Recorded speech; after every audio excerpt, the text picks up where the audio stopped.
అవినీతికి పాల్పడుతున్నటువంటి sports director Balakishan అదేవిధంగా PET నేతలను వెంటనే విధుల నుండి తొలగించాలని ఈరోజు పీడిఎస్యు ఆధ్వర్యంలో తెలంగాణ యూనివర్సిటీ వైస్ ఛాన్సలర్ గారికి వినతి పత్రం ఇవ్వడం జరిగింది.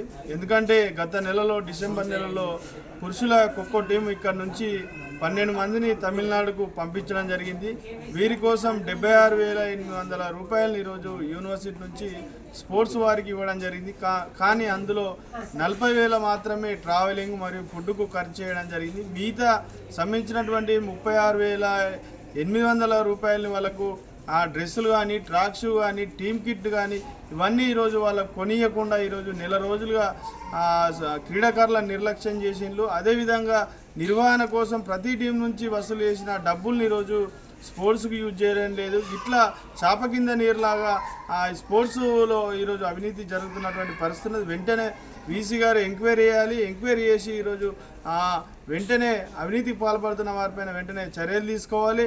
అదేవిధంగా స్పోర్ట్స్ను మొత్తం కూడా ప్రక్షాళన చేయాలని చెప్పేసి ఈరోజు పీడిఎస్గా ఈ వీసీ గారిని మేము డిమాండ్ చేయడం జరిగింది.